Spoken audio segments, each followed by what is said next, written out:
एक गणेश की मम्मी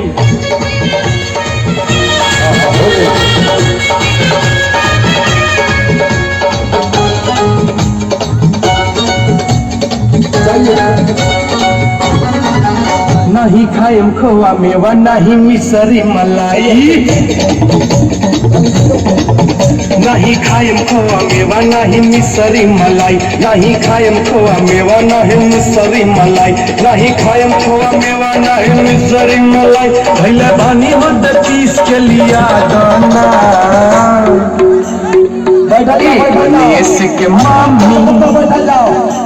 गणेश के मम्मी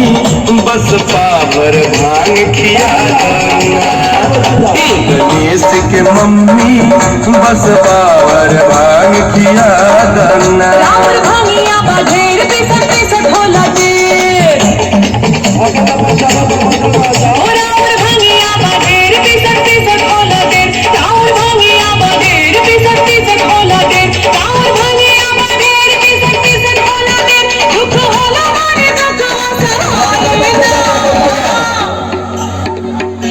गणेश के पापा बोले ना गणेश के पापा हमसे भाग पिसाई ना गणेश के पापा हमसे भाग पिसाई ना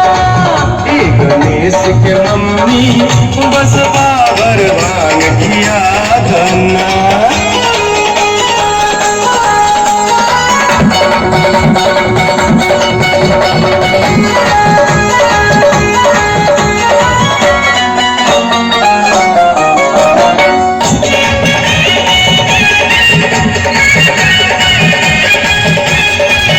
नहीं खाए मछुआ मलाई मिसरी नहीं चितवा से धनिया के स्वाद बिसरी